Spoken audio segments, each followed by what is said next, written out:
Era uma noite abafada de verão quando recebi uma mensagem da minha amiga Luísa. Preciso de ajuda urgente. Ela escreveu sem dar muitos detalhes. Luísa sempre foi meio esotérica, mas dessa vez senti um tom de desespero em suas palavras. Nos encontramos na casa dela, um sobrado antigo e cheio de objetos místicos espalhados por todos os cantos. Ao entrar, Luísa estava com os olhos vermelhos de tanto chorar. Ele me deixou, disse, referindo-se a Rafael, seu namorado de longa data. Eu preciso dele de volta. Não sei o que fazer. Eu tentei consolá-la, mas ela já estava decidida a tomar medidas extremas. Vamos fazer uma amarração, declarou com a voz firme. Fiquei nervoso. Sempre ouvi falar sobre esses rituais, mas nunca tinha presenciado um. Luísa me levou até o porão da casa, um lugar que eu nunca tinha visitado. O ambiente era frio e úmido, iluminado apenas por velas vermelhas dispostas em um círculo no chão. Luísa começou a explicar o que iríamos fazer. Precisamos de algo pessoal dele, disse enquanto mostrava um pequeno tufo de cabelo que ela tinha conseguido pegar de Rafael antes da separação. Colocamos o cabelo em uma tigela de cerâmica no centro do círculo de velas. Em seguida, Luísa pegou uma pequena boneca de pano que ela chamou de representação. Ela costurou o cabelo de Rafael na cabeça da boneca e me pediu para escrever o nome dele em um pedaço de papel, que depois foi colocado dentro da boneca. Luísa então tirou de uma caixa um frasco de óleo perfumado e começou a ungir a boneca, murmurando palavras em um idioma que eu não reconhecia. Eu observava tudo aquilo com uma mistura de fascínio e medo. Luísa parecia saber exatamente o que estava fazendo. Ela pegou uma adaga prateada e fez um pequeno corte em seu dedo, deixando o sangue pingar sobre a boneca. O sangue sela o vínculo, explicou. A atmosfera ficou mais pesada, quase sufocante. O cheiro das velas misturado com o do sangue e do óleo formava uma combinação enjoativa. Luísa então pediu que eu segurasse suas mãos e fechasse os olhos. Vamos concentrar toda a nossa energia no desejo de trazê-lo de volta, disse ela. Fechei os olhos e tentei me concentrar. Senti o calor das velas e o aperto firme das mãos de Luísa. Foi quando algo estranho aconteceu. Um vento gelado percorreu o porão, fazendo as velas tremularem. Abri os olhos e vi que a boneca parecia se mover levemente, como se tivesse vida própria. Luísa estava em transe, murmurando mais palavras incompreensíveis. De repente, as velas se apagaram todas de uma vez, mergulhando o porão na escuridão. Senti um calafrio percorrer minha espinha. O silêncio era opressor, e tudo o que eu conseguia ouvir era a respiração pesada de Luísa. A luz voltou de repente, e Luísa estava deitada no chão, exausta. Corri até ela e a ajudei a se levantar. Está feito, disse com a voz fraca. Agora só precisamos esperar. Deixei a casa de Luísa sentindo uma estranha inquietação. Durante os dias seguintes não conseguia parar de pensar no que tinha acontecido. Luísa me mandou mensagens dizendo que Rafael havia começado a procurá-la novamente, mas algo parecia errado. Depois de meses juntos, Luísa começou a me falar que Rafael estava ficando meio louco, paranoico, falando que tem seres feios com chifres estava procurando ele, assombrando ele. Rafael começou a aparecer no trabalho de Luísa várias vezes, criando cenas desconfortáveis e constrangedoras. Ele acusava-a de traição, gritava e fazia ameaças. O comportamento dele se tornou tão perturbador que Luísa começou a temer pela sua segurança. Fui na casa dela ver como estava indo as coisas. Algo parecia muito errado e diferente. Quando cheguei, a casa estava um caos. Luísa estava sentada no chão da sala, abraçando seus joelhos e balançando para frente e para trás. Rafael estava lá também, mas não parecia o mesmo. Seus olhos estavam vazios, sem brilho, e ele tinha um sorriso sinistro no rosto. Você precisa ir embora, Luísa sussurrou para mim. Algo deu muito errado. Tentamos desfazer o ritual, mas nada parecia funcionar. Rafael começou a se comportar de maneira cada vez mais assustadora. Ele ficou agressivo e estava xingando as pessoas que ficavam em volta da Luísa. Era algo muito abusivo e possessivo. Até que um dia ele simplesmente desapareceu, sem ligações, mensagens ou cartas. Ninguém sabe para onde ele foi. Depois de alguns meses, o irmão dele ligou para Luísa, falando que ele foi encontrado a 349 quilômetros de onde moravam, quase morto, sem sapatos e com as roupas completamente rasgadas. Nunca mais vimos Rafael. Luísa abandonou a casa e se mudou para longe, tentando deixar aquele episódio para trás. Eu também nunca esqueci o que vi naquela noite. Aprendi que há coisas com as quais não devemos brincar e que certos desejos podem trazer consequências terríveis. Eu nunca acreditei em fantasmas. Para mim eram apenas histórias para assustar crianças. Isso até eu passar um fim de semana na fazenda abandonada dos meus avós, no interior de Minas Gerais. Meu nome é Renato, e essa é a história de como minha descrença em espíritos mudou para sempre. Tudo começou quando meu pai decidiu vender a fazenda. Ele queria que alguém da família fosse até lá para avaliar a condição do lugar. Como eu estava de férias da faculdade, me ofereci para ir. Sempre adorei aventuras e achei que seria divertido passar uns dias na fazenda que eu não visitava desde criança. A viagem foi tranquila. Cheguei ao vilarejo mais próximo e segui a pé até a fazenda. O caminho era longo e cercado por árvores antigas que lançavam sombras assustadoras no chão. Quando finalmente avistei a casa, senti um arrepio. A velha casa de madeira parecia muito mais sinistra do que eu lembrava. Entrei na casa e senti o cheiro de mofo e madeira velha. O lugar estava exatamente como eu lembrava, exceto pelo fato de estar coberto de poeira e teias de aranha. Decidi que a primeira coisa a fazer seria limpar um pouco. Passei a tarde tirando o pó e limpando os quartos. Quando terminei, o sol já estava se pondo e a casa parecia um pouco mais acolhedora. Preparei um jantar simples e me sentei na sala para comer. O silêncio da noite foi interrompido por ruídos estranhos vindos do andar de cima. Parecia que alguém estava andando pelo corredor. Meu coração começou a bater mais rápido, mas tentei me acalmar. Devia ser apenas a velha casa rangendo. Decidi ir para a cama cedo. O quarto onde eu dormia era o mesmo que usava quando criança. Deitei na cama e fechei os olhos, mas não consegui dormir. Pude ouvir passos leves no corredor, como se alguém estivesse caminhando lentamente de um lado para o outro. Peguei meu celular e iluminei o quarto. Não havia ninguém lá. Na manhã seguinte, acordei com a luz do sol entrando pela janela. Tentei me convencer de que os ruídos da noite anterior eram apenas minha imaginação. Passei o dia explorando a fazenda. O velho celeiro estava caindo aos pedaços e o poço no fundo do quintal estava coberto de musgo. Encontrei um álbum de fotos antigas no sótão e passei horas olhando as fotos em preto e branco. Meus avós pareciam felizes naquelas fotos, mas havia algo nos olhos deles que me incomodava, uma tristeza profunda que eu não conseguia entender. À noite, enquanto jantava, ouvi novamente os passos no corredor. Desta vez, os sons eram mais altos e claros. Peguei uma lanterna e decidi investigar. Subi as escadas com o coração acelerado. O corredor estava vazio, mas os passos continuavam. Agora pareciam vir do quarto dos meus avós. Abri a porta lentamente e iluminei o quarto. Para minha surpresa, estava vazio. De repente, senti um frio intenso. Minha lanterna começou a piscar e ouvi uma voz sussurrando meu nome. Lucas. Virei-me rapidamente, mas não havia ninguém lá. O medo tomou conta de mim e decidi que dormiria no carro naquela noite. Na manhã seguinte, liguei para meu pai e contei o que estava acontecendo. Ele me disse que a fazenda sempre teve histórias de ser assombrada, mas que eram apenas superstições locais. Decidi que passaria mais uma noite lá para terminar o que comecei e provar a mim mesmo que não havia nada a temer. À noite, o clima estava mais pesado. O vento uivava lá fora e os passos no corredor começaram mais cedo. Tentei ignorar, mas quando a porta do meu quarto se abriu sozinha, não pude mais. Levantei-me e caminhei até o corredor. A porta do quarto dos meus avós estava aberta. Entrei e vi algo que jamais esquecerei. No espelho do guarda-roupa havia uma mensagem escrita com algo que parecia sangue. Vá embora. Corri para fora da casa e peguei o carro. Dirigi de volta ao vilarejo e procurei um hotel para passar a noite. No dia seguinte, fui à biblioteca local e pesquisei sobre a fazenda. Descobri que muitos anos atrás, meus avós haviam perdido uma filha pequena em um acidente na fazenda. Ela caiu no poço e se afogou.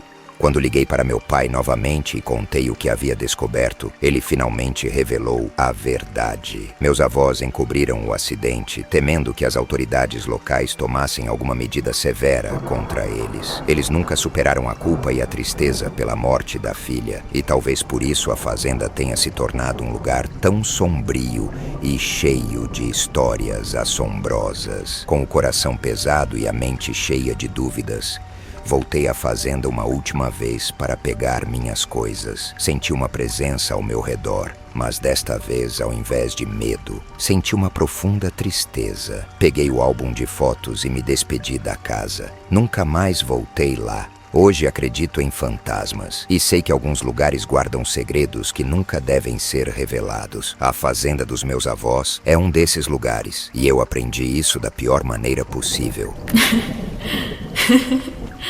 Eu nunca fui uma pessoa supersticiosa. Sempre achei que histórias de fantasmas eram apenas invenções para assustar os mais ingênuos. Mas uma noite em uma rodoviária deserta mudou minha visão para sempre. Meu nome é Vitor e esta é a história de como descobri que o sobrenatural pode ser bem real. Era uma noite fria e chuvosa quando meu ônibus quebrou no meio da estrada. A empresa de ônibus nos levou para a rodoviária mais próxima para esperarmos um veículo substituto. A rodoviária ficava em uma pequena cidade no interior de Minas Gerais e parecia ter sido abandonada há anos. As paredes estavam cobertas de grafites e a iluminação era precária. Não havia muitas pessoas por ali, apenas alguns poucos viajantes cansados como eu. Depois de horas de espera, decidi que precisava usar o banheiro. Quando entrei, um cheiro forte de urina e mofo invadiu meu nariz. As luzes piscavam e os espelhos estavam cobertos de manchas. Escolhi uma cabine e fechei a porta, tentando não tocar em nada. Enquanto estava lá, ouvi um som estranho. Parecia um choro baixo e abafado vindo de uma das outras cabines. Achei que talvez fosse um viajante em dificuldades. Então chamei. "Está tudo bem aí? Precisa de ajuda?" Não houve resposta. O choro continuou, agora mais intenso. Decidi sair da minha cabine e verificar. Andei pelo banheiro verificando cada cabine. Estavam todas vazias. O choro tinha parado, mas uma sensação de desconforto me envolvia. Resolvi lavar as mãos e sair dali o mais rápido possível. Quando me aproximei da pia, vi algo que me gelou até os ossos. Havia uma mensagem escrita no espelho, aparecendo lentamente como se fosse escrita com o vapor da minha respiração. "Não olhe para trás." Meu coração disparou. Instintivamente olhei para trás, mas não havia ninguém lá. A mensagem desapareceu tão rapidamente quanto apareceu. Com o coração acelerado, corri para fora do banheiro e voltei para a sala de espera. Contei o que tinha acontecido para um dos funcionários da rodoviária. Ele apenas balançou a cabeça e disse que o banheiro era conhecido por ser assombrado. Muitos viajantes tinham relatos parecidos, mas ninguém sabia o motivo. Decidi que precisava saber mais. Perguntei a outros funcionários sobre a história do banheiro. Descobri que muitos anos atrás, uma mulher chamada Mariana foi encontrada morta naquele banheiro. Ela tinha sido violentamente assassinada por um homem que nunca foi capturado. Desde então, seu espírito parecia estar preso ali, buscando vingança ou talvez apenas tentando encontrar paz. Naquela noite tentei dormir na sala de espera, mas o som de passos ecoando no corredor do banheiro me mantinha acordado. Cada vez que eu fechava os olhos, ouvia sussurros indistintos, como se alguém estivesse me chamando. Finalmente decidi que precisava enfrentar meus medos e fui até o banheiro novamente. Desta vez levei meu celular para gravar qualquer coisa que pudesse acontecer. Quando entrei, o ambiente estava ainda mais frio e sombrio. As luzes piscavam freneticamente e eu podia sentir uma presença ao meu redor. Comecei a gravar e caminhei até a última cabine. Novamente a porta estava entreaberta, rangendo lentamente. Empurrei-a com cuidado e ela se abriu completamente, revelando um espelho sujo e quebrado. No espelho, outra mensagem apareceu. "Ele está aqui." De repente, ouvi um barulho alto atrás de mim. Virei-me rapidamente e vi uma sombra se movendo pelo banheiro. A figura era alta e indistinta, mas havia algo de profundamente maligno nela. A sombra se aproximou lentamente, e eu podia sentir um frio intenso tomando conta de mim. Minha respiração ficou pesada, e eu não conseguia me mover. A sombra parou bem na minha frente. Pude ver olhos vermelhos brilhando no meio da escuridão, e um sorriso sinistro se formou. Ouvi um sussurro rouco. "Você não deveria estar aqui." De repente, todas as luzes se apagaram, e eu fiquei mergulhado na escuridão total. Ouvi risadas macabras e gritos de agonia ao meu redor. Era como se estivesse preso em um pesadelo. De alguma forma, consegui encontrar a porta e correr para fora. Não parei até estar de volta à sala de espera, ofegante e suando frio. Outros viajantes me olharam com curiosidade, mas ninguém disse nada. Eu sabia que ninguém acreditaria em mim. Passei o resto da noite acordado, tremendo e olhando fixamente para a porta do banheiro. Finalmente o ônibus de substituição chegou, e eu subi nele sem olhar para trás. Enquanto o ônibus se afastava da rodoviária, prometi a mim mesmo que nunca mais voltaria lá. Nunca contei a ninguém sobre a experiência, mas o terror daquela noite ficou gravado em minha mente para sempre. Hoje, quando passo por rodoviárias, sinto um arrepio na espinha e lembro daquela noite. Sei que algumas histórias de fantasmas não são apenas lendas. Às vezes, os espíritos presos em lugares esquecidos só querem ser libertados. E às vezes, eles só querem assustar os vivos. Eu sou Pedro, caminhoneiro há mais de 20 anos, e já vi de tudo nas estradas desse Brasil. Mas nunca imaginei que uma parada em um posto de gasolina mudaria minha vida para sempre. Era uma noite escura e tempestuosa, e eu estava dirigindo pela BR-116, indo de São Paulo para o Nordeste, carregando uma carga de eletrodomésticos. A viagem estava indo bem até que a chuva começou a cair pesada, forçando-me a procurar abrigo. Depois de alguns quilômetros, avistei um posto de gasolina no meio do nada. A placa de neon piscava fracamente e uma luz fraca iluminava o ambiente. O posto parecia antigo e mal conservado, mas eu não tinha muita escolha. Parei o caminhão e desci, precisando esticar as pernas e tomar um café. Ao entrar na lanchonete do posto, notei que estava vazia, exceto por um atendente que parecia mais um vulto do que uma pessoa real. Ele estava atrás do balcão, olhando fixamente para a frente. Pedi um café e me sentei, observando o lugar com desconfiança. Tudo estava estranhamente silencioso, exceto pelo som da chuva batendo no telhado e um leve zumbido no ar. Depois de alguns minutos, decidi ir ao banheiro. O corredor que levava até lá era mal iluminado, e a sensação de opressão aumentava a cada passo que eu dava. Quando finalmente abri a porta do banheiro, senti um frio na espinha. O lugar estava impecavelmente limpo, o que era estranho para um posto de estrada. Havia algo muito errado ali. Lavei o rosto rapidamente e voltei para a lanchonete. Para minha surpresa, o atendente havia desaparecido. O café, que antes estava quente na xícara, agora estava frio. Olhei ao redor e percebi que o ambiente parecia ter mudado. As paredes estavam descascando, o teto apresentava infiltrações e uma sensação de opressão tomava conta de mim. Decidi deixar isso de lado. Talvez quando entrei não tinha percebido que estava desse jeito. Enquanto eu tomava o café, notei uma televisão antiga pendurada em uma das paredes, ligada em um canal local. Uma reportagem começou a passar, mostrando imagens tremidas de um desastre que ocorreu há 15 anos no mesmo posto de gasolina.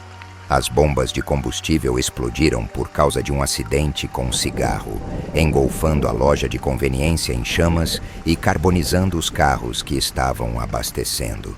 As cenas eram horríveis. Pessoas correndo em chamas, partes de corpos carbonizados espalhadas pelo chão. Meu coração gelou quando percebi que estava exatamente naquele posto. Reconheci o balcão da lanchonete, os detalhes da estrutura.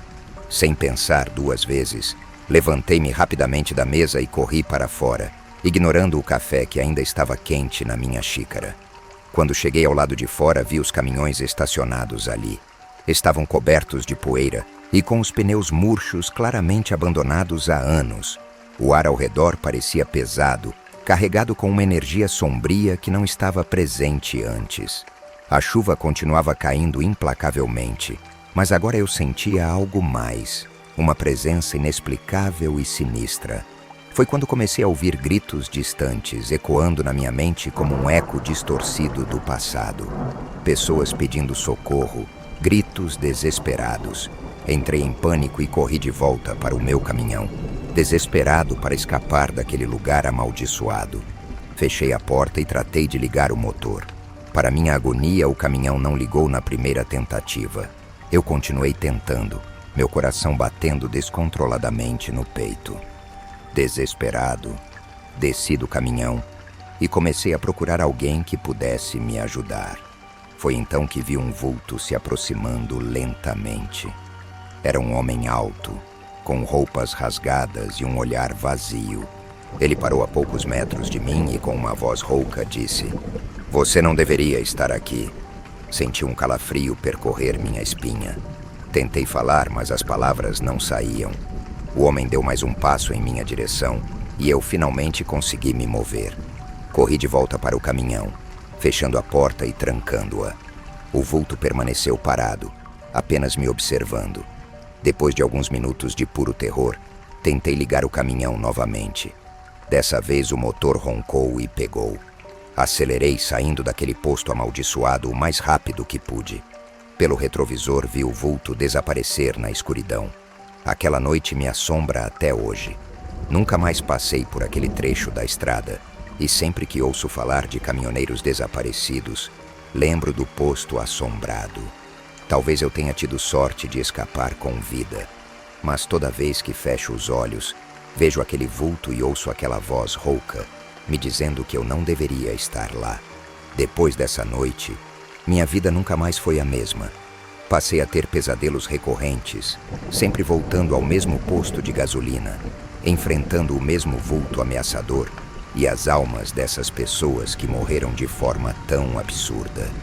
Em uma dessas noites, o sonho parecia tão real que acordei suando frio e com uma sensação de que estava sendo queimado. Nunca mais passei por aquele trecho da estrada e estou pensando seriamente em me aposentar. Meu nome é Felipe e eu nunca acreditei em fantasmas ou lendas urbanas. Sempre fui o tipo de pessoa cética que busca explicações racionais para tudo. Mas tudo mudou na noite em que decidi explorar o cemitério de São Lázaro, na periferia de São Paulo, um lugar que muitos diziam ser assombrado. Era uma noite de lua cheia e o céu estava limpo, sem uma única nuvem à vista. Meu amigo Tiago, tão cético quanto eu, resolveu me acompanhar nessa aventura. Armados com lanternas, uma câmera de vídeo e um gravador de áudio, queríamos documentar qualquer fenômeno estranho que pudesse ocorrer. Pulamos o muro alto do cemitério, evitando a entrada principal para não sermos vistos pelo vigia noturno. O lugar estava mergulhado em um silêncio sepulcral, interrompido apenas pelo som de nossos passos e o farfalhar das folhas ao vento. As lápides antigas e gastas pelo tempo criavam sombras que pareciam ganhar vida sob a luz da lua. A história que nos trouxe ali era sobre uma figura conhecida como a Noiva de Sangue. Diziam que há muitos anos, uma jovem chamada Ana havia sido brutalmente assassinada em seu casamento por seu noivo ciumento, que suspeitava de sua infidelidade. Após a tragédia, seu espírito inquieto vagava pelo cemitério, ainda usando seu vestido de noiva ensanguentado, à procura de vingança. À medida que avançávamos entre as sepulturas, sentimos uma mudança no ar. O ambiente parecia mais denso, e um frio inexplicável nos envolveu. Tiago tentou acender um cigarro para acalmar os nervos, mas o vento frio apagou o isqueiro repetidamente. Foi então que ouvimos o primeiro som estranho. Um sussurro suave, quase imperceptível, que parecia vir de todos os lados. "Vocês também podem me ouvir?", murmurou uma voz feminina, suave e cheia de dor. Nossos corações dispararam. Olhamos ao redor com as lanternas, mas não havia ninguém. O cemitério parecia deserto, mas a sensação de estar sendo observado era inegável.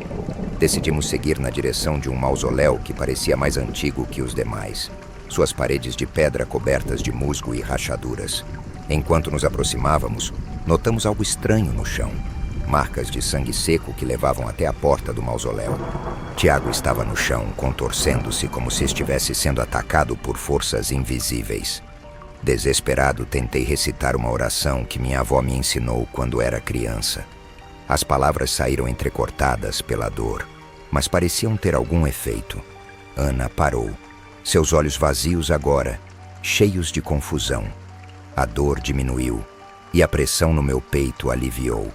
Tiago conseguiu se levantar e juntos empurramos a porta do mausoléu com todas as nossas forças. Ela finalmente cedeu e corremos para fora, tropeçando e caindo no chão coberto de folhas. Olhei para trás e vi Ana parada na entrada do mausoléu, seus olhos agora tristes e resignados. Vão embora e nunca mais voltem, ela disse, sua voz agora um sussurro distante. Saímos correndo do cemitério sem olhar para trás. Ao pular o muro, sentimos o peso de nossos corpos novamente, como se estivéssemos emergindo de um pesadelo. Encontramos o vigia na entrada principal, que nos olhou com desdém e curiosidade. Vocês viram ela, não é? Perguntou ele, acendendo um cigarro. A noiva de sangue. Todos que a veem nunca mais são os mesmos. Tiago e eu nos entreolhamos sem palavras. Saímos dali deixando para trás uma experiência que nos marcaria para sempre. Até hoje evito cemitérios e lugares abandonados. Nunca mais quero sentir a presença de Ana ou de qualquer outra alma inquieta. E se você, leitor, um dia sentir a curiosidade de explorar um lugar assombrado, lembre-se da minha história e pense 2 vezes. Algumas portas nunca deveriam ser abertas, e alguns segredos estão melhor enterrados para sempre. Meu nome é Carlos, mas todos me chamam de Carlão. Sou motoboy há anos, conheço cada canto da cidade como a palma da minha mão. Nunca fui de me assustar fácil, afinal a vida na rua nos endurece. Mas naquela noite eu descobri que o medo pode nos alcançar nos lugares mais inesperados. Era uma terça-feira qualquer. Já passava das 2 da madrugada. A cidade estava silenciosa, exceto pelo som do motor da minha moto. Recebi um pedido urgente de entrega, e o endereço era num bairro que eu evitava. Vila das Sombras. O nome já dava um calafrio na espinha. Dizem que o lugar é assombrado, cheio de histórias sinistras sobre desaparecimentos e eventos sobrenaturais. Mas trabalho é trabalho, e eu não podia recusar.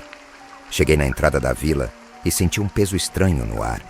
As ruas estavam desertas, as casas pareciam abandonadas, as janelas escancaradas como bocas abertas.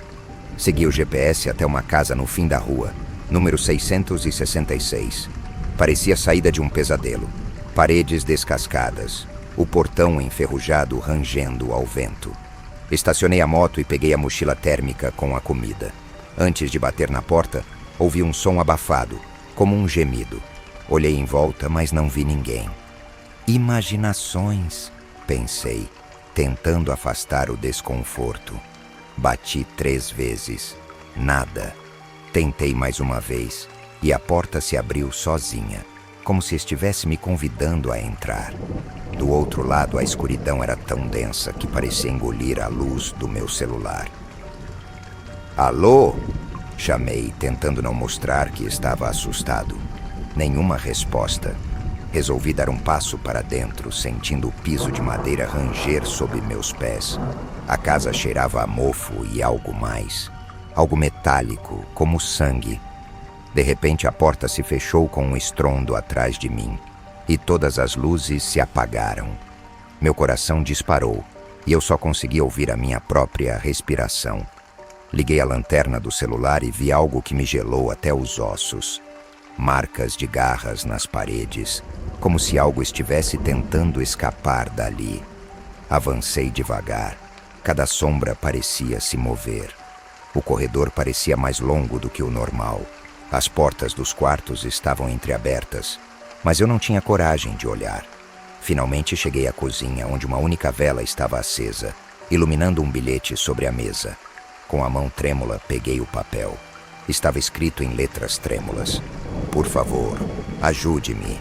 Estou no porão. Eles estão aqui." Engoli em seco. O que eu deveria fazer? Sair correndo? Chamar a polícia? Mas algo, talvez a curiosidade, talvez o dever, me empurrou em direção ao porão. Encontrei a porta entreaberta e desci os degraus, a luz fraca da vela refletindo nas paredes úmidas. Lá embaixo, o horror me esperava. O porão era uma câmara de tortura. Correntes pendiam das paredes e no centro, uma figura encurvada, amarrada a uma cadeira, gemia de dor. Era uma mulher, coberta de cortes e hematomas. Quando ela levantou a cabeça, seus olhos me fixaram com uma intensidade desesperada. "Me ajude." Ela sussurrou a voz rouca. Aproximei-me, mas antes que pudesse fazer qualquer coisa, senti um movimento atrás de mim. Virei-me e vi uma sombra alta e distorcida.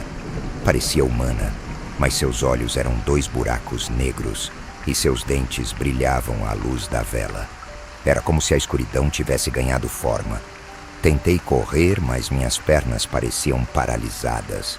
A sombra se aproximou, estendendo uma mão esquelética em minha direção. Sentia o frio se espalhando pela minha pele, congelando-me até os ossos. Eu sabia que se me tocasse, seria o fim. Com um último esforço, consegui dar um passo para trás, tropeçando e caindo no chão. Meu celular caiu, rolando para longe e deixando-me na escuridão total. Tudo o que eu podia ouvir eram os sussurros, vozes diferentes ao meu redor. De repente, a mulher na cadeira começou a gritar, um som que perfurava a alma. A sombra se virou para ela e eu aproveitei o momento para me levantar. Corri escada acima, tropeçando em cada degrau. Cheguei à porta e a puxei com todas as minhas forças, mas estava trancada. Meu desespero aumentava, o coração batendo como um tambor. Atrás de mim, o grito da mulher cessou abruptamente, substituído por um silêncio mortal. Então, senti algo gelado em minha nuca. Era a sombra. Ela estava bem atrás de mim. Fechei os olhos, esperando o inevitável. Mas então, algo dentro de mim se acendeu. Talvez fosse a adrenalina, talvez o instinto de sobrevivência. Girei a chave na fechadura e a porta se abriu com um estrondo. Corri para fora, sentindo a sombra se afastar, como se a luz do luar a estivesse repelindo. Montado na minha moto, olhei para trás apenas uma vez. A casa estava lá, escura e silenciosa, como se nada tivesse acontecido. Eu sabia que nunca mais voltaria à Vila das Sombras. Enquanto acelerava pelas ruas desertas, a única coisa que ecoava em minha mente era o grito da mulher. O que quer que estivesse naquela casa, eu tinha escapado por um triz. E sabia que nunca esqueceria aquela noite. Agora, todas as vezes que passo por aquela região, sinto um arrepio na espinha. E me pergunto quantos outros motoboys ou entregadores já encontraram seu fim naquele lugar amaldiçoado.